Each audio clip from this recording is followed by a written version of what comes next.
the Ultracycling magazine show.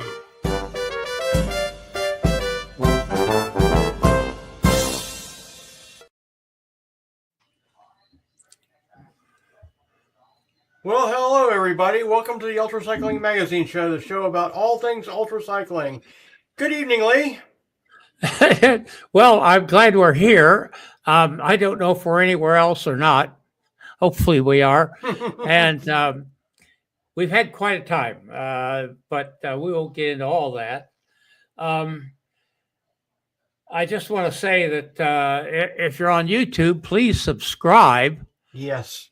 We don't know if we're on Facebook or not. It's been a mess. And then to top it all, you're totally in control, Jim, because my mouse, I think the battery just went dead in it. Okay. Well, we'll give it our best shot because we're on the old system. So we'll remember how to do it. Yeah, we're running the old. Oh, there, it's working again.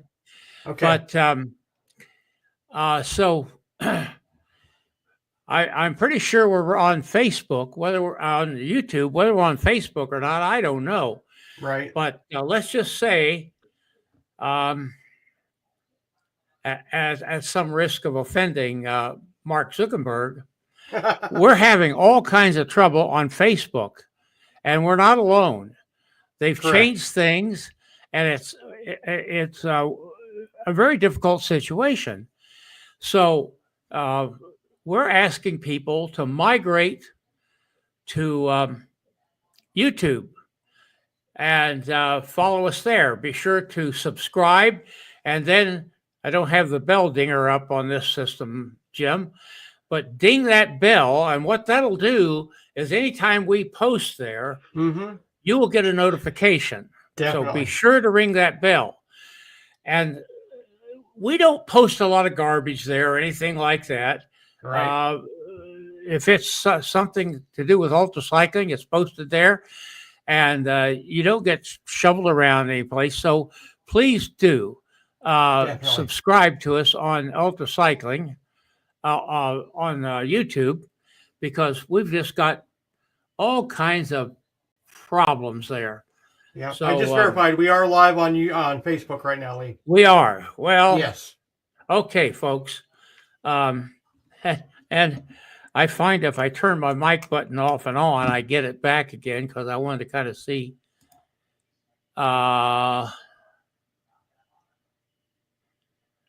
But all of our viewers I see right now are on YouTube. Yep. So please subscribe, and please ring that bell, and that's make sure you won't miss anything. And Jim, tell us how to talk to our guests. Yeah, basically post your questions and comments on the platform, and we will answer and get back to you. If you don't have a question or comment, please just post where you're watching from.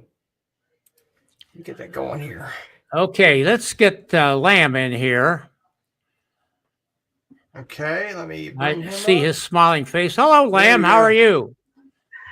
I'm fine, thank you, Lee and Jim. Thank you for having me. Nice to see you. Well, we have Lamb here as a guest host because he's the person who introduced me to Kitty, our guest tonight. And how are things going with you, Lamb? Things are good. Things are good. Good. We have nice weather in San Diego area. Well, we're grieving and concerned about the tremendous tragedy just north of you there. I suppose. Are you getting smoke? I don't see any down here. So okay. Wow. That's amazing. Yeah. Luckily, the air quality is good as far as I can tell. I rode about 35 miles today and seem okay. Gotcha. That's good. Well, we're glad to have you on, and we're going to have you introduce to us and interrogate Kitty. We've got better acquainted with her in the last few days, and she got an amazing story to tell. Definitely. And so, Jim, what's our latest report on our races that we're following? Basically on Ram, Raw, and Race Across the East, There aren't any changes from last week. We've got 38 total racers on RAM, 8 total on Raw, and 19 total on Race Across the East. So get out there and get registered. We want to see your gorgeous spaces and ride your bikes. So get out there and get registered and visit us in Ohio. And crew seminars are coming up, Jim. Yeah, January 18th and 19th. And I would highly recommend veterans and rookies come to the crew seminars. They're virtual. You go out to the RAM website and there's under resources, there's crew seminars, and you go there to register. And it's a great thing and a lot of good information, I believe, Lee. Yeah, sure. I've been to a couple of them. I haven't been to a virtual one, but yeah, I've been to some others, and they're well worth it. And I know some people come back every year that do it regularly. I learn something every year. Some pick up, and things change a little bit every year too. Yep, definitely. Okay, we've got Calvin's Challenge coming up May 17th and 18th. May 17th and 18th. And that's going to be the North American 12-hour championship this year, although there's going to be a 24-hour race there. That's a RAM qualifier, I believe. I believe it is so, yes. I think, well, check me on that. The Midwest 6-12-24 is decided to do something to celebrate my 90th birthday. Definitely. And so they decided to put that on that weekend. And the good Lord willing, and the creek don't rise. Yeah, I don't have something happen like Lamb and you both know about, but we're not going to talk about on the air. No, definitely. I plan to be there, Jim, at least for part of it or the start or something. And I'm going to show up as soon as we get back from Ragbri. Yeah, I thought when I saw that's my birthday, they went to all that trouble to pick that weekend just for me. I'll try to be there and help Joe launch that. Definitely. It's going to be a great race. And then also we're talking about Sebring's coming up here pretty quick. Yep, and we should be there. I think the registration is open yet on Sebring. Yes, it still is. And Cold Country Bay, and all those, Jim, you can find links to in our show notes. Definitely. Which is at ucm.bike. Bike, definitely. And we're going to talk more about that in just a minute. Hey, we've got some exciting news we want to take some time with here. For quite a while, we've thought we ought to have a charity, and we actually decided what it was about. And we wanted to partner with World Bicycle Relief. Mm-hmm. And we have done that. I think a lot of you out there already know what World Bicycle Relief is. But let's run the video, Jim. Can you find it there? I got it. Here we go. Well, Lee, Jim, thanks for having me. I'm John Sorek. I'm really excited to be talking to Ultracycling magazine today. And I work for World Bicycle Relief. I handle corporate partnerships for them, and that's kind of what I do. So World Bicycle Relief is an organization that's focused on addressing the mobility gap and mobility barriers impacting about 1 million people around the world. We focus our efforts in rural and remote communities across Africa and South America, and we do that by distributing our purpose-built ultra-durable Buffalo bicycle and its associated ecosystem, including mechanics, spare parts. And we've been doing this for 20 years now. We've released over 830,000 bicycles to date, and that number continues to grow. Yes. I've already put Riley to sleep there, you can see. We need to do something exciting then. And the World Bicycle Relief, we've set a challenge for our viewers. We've got a page set up that we want you to go to and donate, and the money will go to getting a bike out on the road. We're challenging our viewers to put 10 bikes out there, correctly? 10 bikes. These are tough. These aren't anything like you're riding in your races. They are tough, rugged bicycles easy to repair, and they Definitely. come and they actually have mechanics in these countries to service them. And the Correct. stories of how a bicycle can change the Yes. life of an entire family Definitely. is really amazing. I read a couple of years ago a story of a farmer who had to walk quite a few miles carrying his milk from his cow to market every day. I milked cows when I was a kid, believe it or not. And he could make one round trip. He got a bicycle. He could put 2 10-gallon milk cans on that bike and make 2 trips a day. Definitely. He increased his herd. He was able to house, feed, and educate his family. That's just one story. Schoolgirls that could get to school, health workers who could get to their patients. On and on it goes. They, as I said, put about 800,000 bikes out there. We want to put 10 out. $165 for a bike.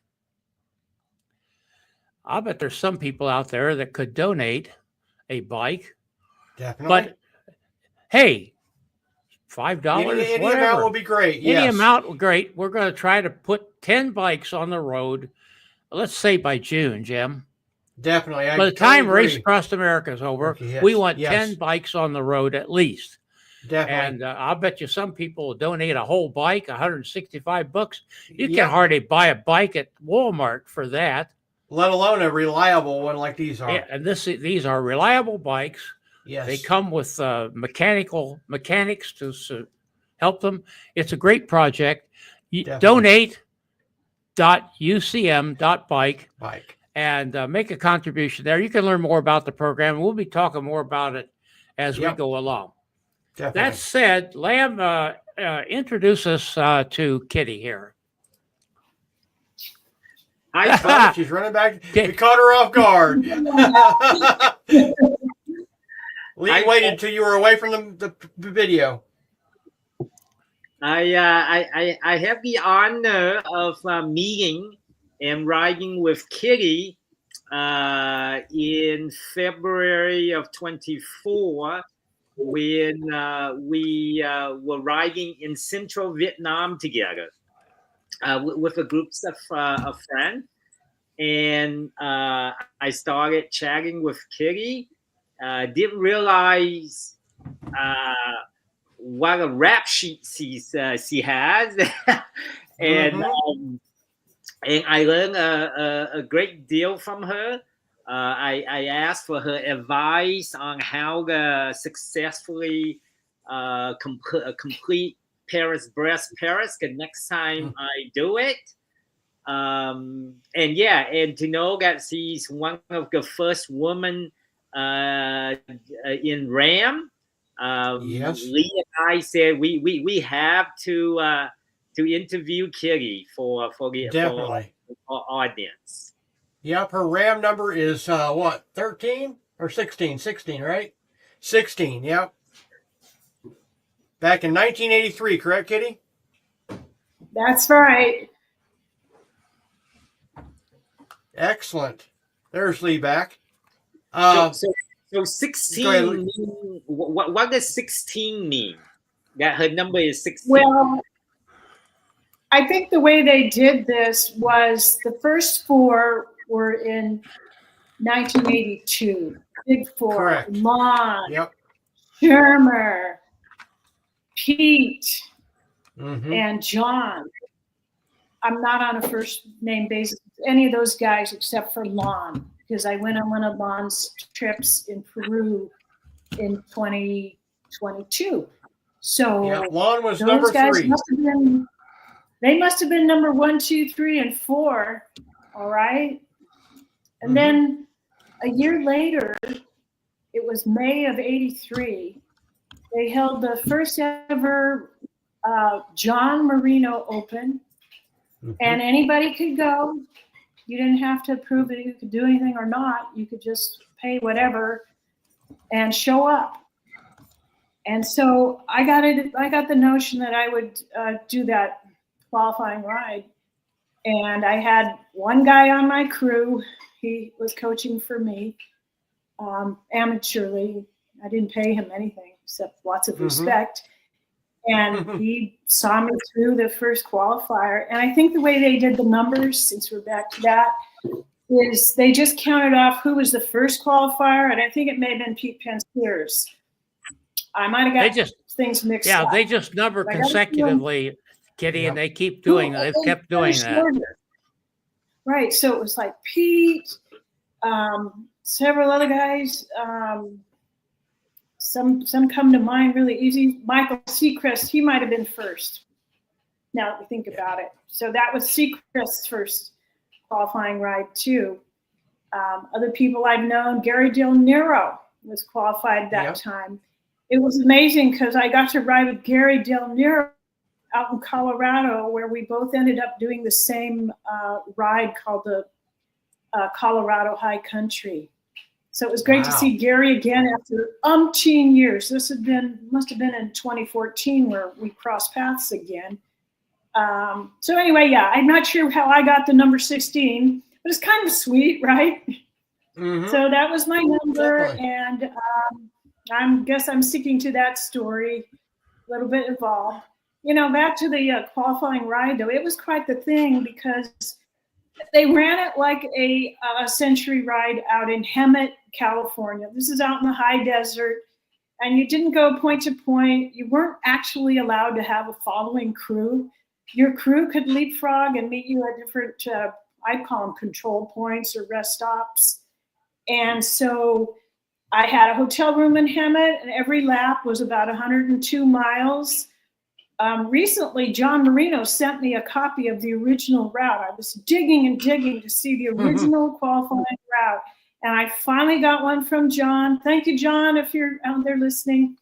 By the way, I've run into John at a couple brevets down in the LA area. So I've seen him say hi to John, it's like, oh God. And I had a team go to what's now called the 508. And the team was fabulous. All the people on that team were like 100 times better than me. We had myself, Susan Notarangelo, Elaine Mariol, and Cindy Steiger. And we had a team of 4. And actually that was in 2013. And it was very disappointing. Not that we didn't finish the ride and have fun, but unfortunately that year they had some sort of craziness with the government shutdown, and we couldn't do the original route, which is actually 508 miles. And they cut us short at only, 308 miles or something. So we each did a piece of it. It was funny because I remember Susan Notarangelo said, I want the longest one. So she got the 106-mile leg. I would just take anything they'd give me. So that was cool. And we met John Marino there. First time I met him in umpteen years. And that was Chris Kosman's day when he was still running the 508. And you guys all know the 508 became the new qualifier for people that wanted to try and do the Ram. So people often ask me about the so-called 508, but then I have to correct them and say, no, the first one was called the John Marino Open. And it was longer than 508. It was actually a full-on 600 and, oh boy, it was 762 miles, okay? So that's like a whole nother thing beyond the 508s. So actually, I gotta say that was maybe my finest hour as far as a young cyclist of age 28. I really didn't know what the heck I was doing out there. Up to that point, my longest ride had only been the Davis Double Century, 200 miles. But you gotta believe. That's all there is to it. You just have to believe that you can do it. And I had, some great people behind me. In particular, my friend Mike from Texas, who pretty much taught me everything I know about how to be a cyclist, and in particular, how to do long distance. And to quote the words of Mike, and this is so old school, here he goes. It's all nothing but mileage, Kitty. It's just pure, okay? And, that goes against what people say today, where you need to do, this very structured training and, fraction out your time, periodization, blah, blah, blah. But, back then it's like we just thought, okay, the more miles you can do, the more miles you'll be able to do. Simple, Yep. huh? Yeah. Definitely. What got you interested in cycling in the first place? What was the kickoff to your cycling career? I don't know. I grew up in Sacramento, California, which is a pretty ideal place for a beginning cyclist. It's flat. And we started riding bikes as children. I was a late bloomer and didn't ride a two-wheel bike without training wheels till the third grade. Finally, I learned. And after that, every day you ride your bike to school. That continued on through high school, where we got all environmental and thought, we got to save the planet. We're riding our bikes to school. So we did that. And then soon enough, I went on to college. I happened to go to University of California at Davis, and that is a renowned school. Besides the veterinary school, medical school, engineering school, you name it school, it is a mecca for cycling. Everybody cycles. You cannot function at that college without a bike. It's a vast campus, and you have only 10 minutes to get from maybe one class to the next. You need to zip out, hop your bike, and cycle, pretty far to wherever the next class is going to be. So anyway, that was a beautiful way to just integrate cycling into everyday life. And that's how it was. And when I was cycling as just a commuter out in Davis, I had this great Raleigh 3-speed. It got stolen. I had, what else? One of those green Schwinn varsities. It got stolen. This is a thing out there. Bikes, easy come, easy go. Finally, I got a bike that I could hang on to. I bought an actual Bianchi, a 10-speed with a down tube shifting and all this. And I started riding that, and I took better care of it. Okay. I no longer trusted it to a wimpy lock. I learned keep your bike indoors, as you can see here back of me. Yep. My bike is kept indoors under, safe conditions. So just the idea of going to school where you have to ride every day is part of it. And then, at that time out in Davis, we're talking in the early 70s, from about 72 to 77 for me. I heard about people who did this thing called the Davis Double Century. It's like, whoa, are you kidding me? And a couple of my scuba diving instructors thought they would do it. And one guy actually did. He did the whole thing in a pair of cut-off jeans. I hate to see what that did to him after 200 miles. Yeah, we heard about it, and we thought people were nuts. So later on, I got out of college. I went to work at my dad's business in Sacramento, started riding my bike to and from that job. And then a person in town, in Sacramento town, started a triathlon, and it was famous for being the world's first and world's oldest triathlon. And it was called Epi's Great Race, and it included running, cycling, and kayaking.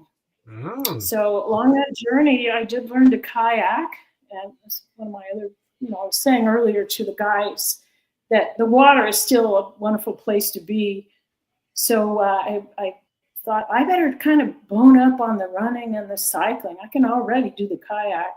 So that got me interested in training a little bit harder, and I fell in with a great group of people who I owe so much to.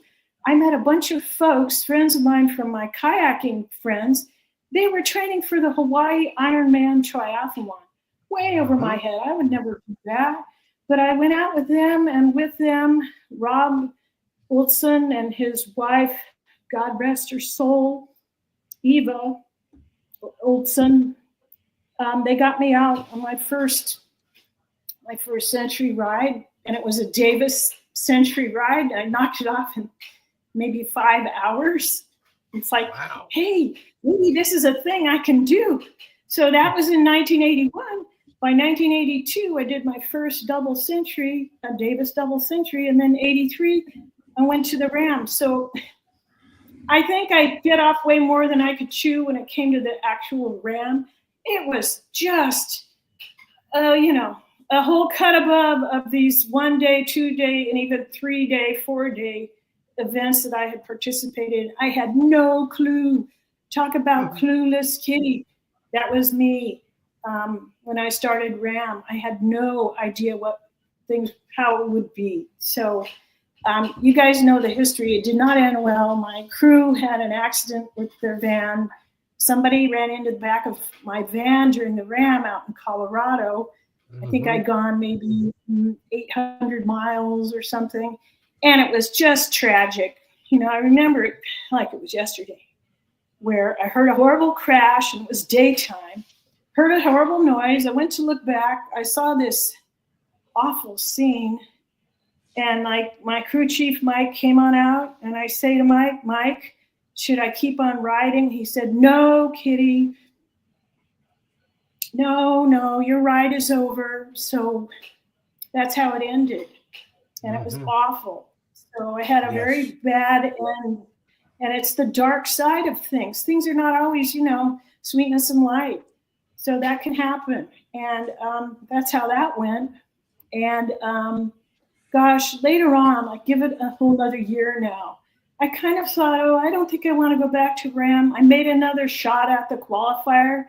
Had to try to re-qualify again out there in Hemet, same course. But for some reason, my heart wasn't in it. And I did maybe 3 laps and I quit. And it's sad because, I don't know.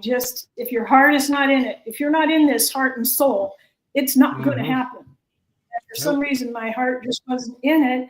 However, I thought, okay, I still am, I want to support. So I made a friend in a person, Jim Elliott. Jim is no longer with us either. But at that time, Jim was out there trying to qualify. He tried to qualify in the 83. And tragically, he ran into a dog. And he was pushing the pace, doing awesome. You guys know of him, of course. You know of Jim. So that following year in 83, my now new husband and I decided we're going to crew for Jim on our honeymoon. So I got married to a friend, a cyclist friend, a great fella. And then shortly after, we found ourselves down in San Diego, assembling the crew for Jim. And I did the whole thing, crewing the whole RAM as a crew member. And I think any RAM rider really, they need to see it from the crew point of view. They really do. I had seen it. If I had seen this as a crew member before I ever tried to do it, then that would have shed a lot of light on, just what, I might have been in for. So I think the crewing experience was fabulous. Our rider, Jim, made it all the way across the country, all the way to the finish line. It was fabulous. I think he finished 3rd that year. And I can't remember who was ahead of him, if it was Pete Pensears, Mike Seacrest, or Lon Haldeman, or some combo, or I don't know, but he came in 3rd place. And I got to see him all the way across. I got to see the highs and the lows of what RAM is all about. I mean, it's a fabulous event and a once-in-a-lifetime experience. I see that there's multiple finishers, but hey, Kitty. Kitty, can I interrupt you? You've had family members. You've had a sister and 2 nieces check in here. Yay! But I'll bet there's some other people out there that would like to chat with you. So don't hesitate to use that comment section. Definitely. I want to kind of. Thank you guys move for you coming forward. and watching this. I hope you're not too bored, because you've all heard this story before. This is not new news to them. I already put my dog to sleep, but that was before you got here. I shouldn't use that phrase, I guess, because sometimes that's used cataclysmically, and that's not the case. He's just sleeping away over here. He doesn't care. At any rate, Kitty, let's move you forward a little bit to some more current adventures. You've done PBP. How many times? Paris-Brest-Paris. Oh, the PBP. 4 times now. First one in 2007, or yeah, 07, 11, 15, and skipped 8 years to 23, which is now a year and a half ago, really. So yeah, 4 PVPs and 6 other rides of the same distance, which is 762 miles or 1,200. Well, tell the audience how you rested up from PvP. Oh, what? Oh gosh. Well, when you do the PvP, you have a choice. You can take the 84-hour block. You can even take an 80-hour block. That's the Lon and the Susan and the Elaine one to be. And at some point in there, Lon, Sue, and Elaine have all done it and set record times. So, but people more like me, a little bit older, you can choose a 90-hour time limit. So that's what I've always done, is the 90-hour limit. I need all the time I can get. And well, the drawback of 90-hour starts is that you start, the first available 90-hour start is at about 6 p.m. And so the last time I started, I believe I did start right at 6 p.m. You have 3 more hours of daylight till the sun goes down. This is late in the summer and far north, in the northern half of France. So as far as sleeping, it's kind of a joke. I had a hotel, and I think I logged maybe 2 hours of sleep on the outbound. Then you go out further and you turn around, you come back, and you're now done like 2/3. And then you sleep a little bit more, like 2 or 3 more hours. And then you just bring it on home. And if you need to take a nap, you take a nap anywhere. And you just bring it on home before the 90 hours is done. So I've been really, really lucky to have been able to finish it 4 times. Kitty, what I was referring to, what did you do after PvP? Oh, the after. Oh, you mean this last one? Oh, yeah. Well, after I, rested up, caught up on my sleep, I have friends in the UK, and this is Jonathan and Emma Dixon. And Jonathan and Emma drove me back to England with them. And I rested up at their house north of London for about 4 or 5 days. Then I started on down to another friend and stayed at his house for a day and rested up some more. And then he drove me to Land's End in the very, very southwest point of the British Isle of Great Britain. So there I am. I'm at the Land's End, and the deal is you go from Land's End to John O'Groats, and John O'Groats is far off to the northeast in Scotland. It's not quite the most northeasterly part of Scotland, but it's where the road sort of ends. So the goal is to just do it. People can race it. In fact, this coming year in 2025, it's going to be offered as a race with a time limit. And the time limit will be about 127 hours because it's about 1,400 kilometers. And I'm not sure exact route because as an independent cyclist, you can choose your own route and there are all kinds of ways to go. I know friends that have done it in 4 days. And then there's me. I took 19 days. There are guided trips where you can do it in 14 days and so on and so on. There are people who camp the whole way.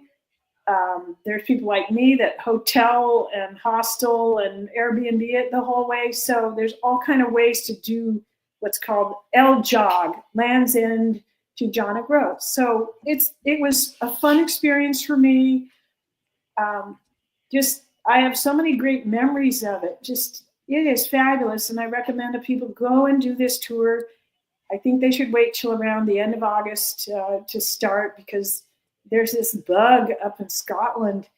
It's called a midge, and they're tiny. They're like no-see-ums. Oh, yes. And they eat you alive. They'll eat you alive if you go there. If you go there in May or June or July, the midges are going to eat you. They'll suck your Eat blood you right alive. out your Tell me body. about it. Terrible. They're terrible. So the point is, I And- got up there to Scotland, and there were no midges by the middle of September. But you're kind of treading, a fine line between, okay, there are no more bad bugs, but now weather can start rolling in, and I was so darn lucky. People told me, oh, you know what? All summer long in the UK, we've had nothing but rain. The children had a horrible vacation. It rained for 6 weeks straight. But then when I arrived, the rain was over. The sun came out. It was actually hot. And so if you're from California, there's California hot. That's like 100 degrees, right? And there's UK hot. UK hot is 80 degrees. So for me, it was like, this is awesome. I'm riding in shorts and shirt sleeves. So I don't know. It was just a fun experience on the bike, and I did it without a guided tour or really no plan at all. In fact, my whole plan was just, okay, every night, when I'm in someplace, I'll look for the next night's lodgings. And I'll follow a route that my friends from the UK had given me. They gave me daily routes. And I broke it down to 19 days. And I had a couple of rest days too. So it was just a really incredible experience. Well, before we call this to an end, Kitty, what's next? Oh my goodness. Well, we have a whole world in front of us. And, there's a whole big world and there's so little time. But I will state my long-term goal is to go back to the Paris-Brest-Paris in 2027. And I'm just going to shoot to finish and keeping my fingers crossed as I won't be young. If I make it that long or to that time, I'll already be 72 because I'm 69 right now. And there's not too many 72-year-old females that are going to be at the Paris-Brest-Paris. So I just I'm putting in a plug for my club. Okay, look here. Can you see that, everybody?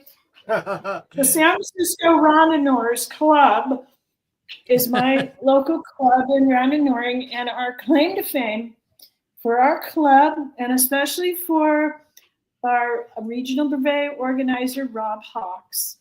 Now, our claim to fame is that the last Paris-Brest-Paris in 2023, my wonderful club had the most finishers of any club in the whole wide world. And I'm talking about there are 8,000 cyclists at Paris-Brest-Paris. And there are maybe 70 different countries. There are so many countries there. I could do a whole nother show about what it's like. Okay?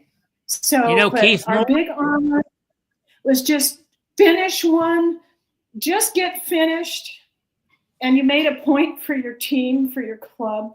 And we were very pleased to see that we were not only the #1 United States club as far as number of finishers, we were the #1 in the world. It was like unreal. So our fearless leader, Rob Hawks, traveled back to Paris to collect the award for us. It was this past January 2024.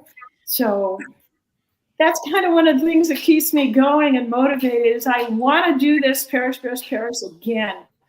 I really do, and it's a long way off, but it helps me stay motivated with my training. For example, yesterday I rode 100K and did about 4,000 feet of climbing, and I keep my training going. And it's sort of the motto is never stop, never stop. Just keep it going. Let's get Lamb back here. Lamb, you didn't have much work to do tonight, did you? Just the introduction. There you go. The important one. Just turn her loose. Yep. I mentioned to Kitty in Vietnam that she has to do PBP the next time because August of 23 was my first PBP. And I did finish, but I took 100 hours. So she has to ride with me 3 years from now in 2 years, 27, yeah, right? Yeah. Yes. We have Yeah. 2 years. 2 years now. Yes. You got 2.5 years, Lamb, to knock off those 10 hours, and it's not a problem. You can do it. Just hook up with me, and I'll tell you what to do. I'm I'll gonna be your drafting off Kitty. The next Yeah, week. that's the solution there for you. Oh, man, you're a good enough cyclist. You can do this. You don't really need me, but I would love to see you make it. It would Lamb, be such. don't take that folding bike. Take a real bike. No. You need one like this one over here. I mean, you guys can't really see it, but this is my bike. So yeah, you need a regular bike. I do plan on the next PBP to ride with Kitty and to come in under 90 hours. So that is my goal. Well, Lamb, first of all, thank you so much for all the wonderful videos you've sent us. And I apologize publicly for having been so slow getting that finished up. We finally did. But, kind of life intervened for me in a whole bunch of different ways. And, well, that's my excuse. Well, Lamb, what do you got next in store? I mean, between now and PBP? Well, I in May of this year, one of my teammates from RAM 2019 8-person team, we are going to do the dash across America to commemorate our 50-year coming to America as refugees. That's this April 29th. 50 years ago, we came to America. We left Vietnam to come to America. And to my surprise, he and I were in the same refugee camp together 50 years ago. And he and I did the RAM 8-person team in 2019. And it was with him that I made my first trip back to Vietnam. And my second trip where I met Kitty.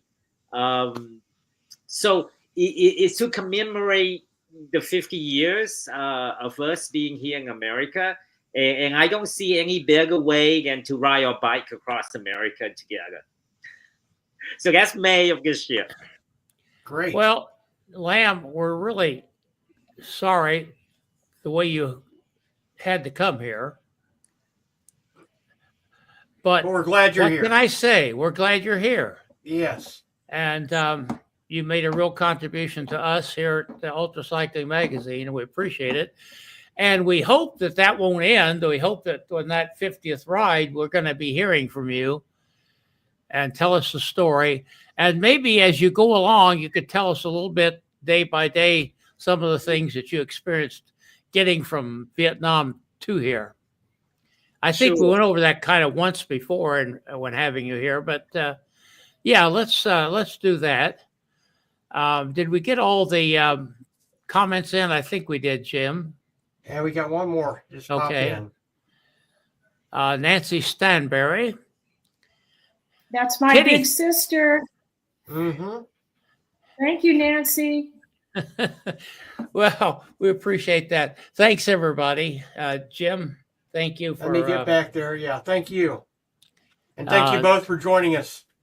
Great. Yeah, it's been really good. Thanks Thank you everybody for watching or patience. Hey, everybody, whatever you do, follow us on YouTube and subscribe there and ring that bell because we have no idea. I know it did go on Facebook, Jim, and I've heard that this happens. That you don't get any preview like we do on YouTube, but we're just not certain there, and so we're going to be pushing YouTube as our place to reside. Thank you very much, everybody. Jim, did you find us? We'll get out of here. Meet again. Yes. Don't go away, folks. We'll try a little bit. Well, it won't start. This is Gregory Zuber, thanking you for watching and sharing.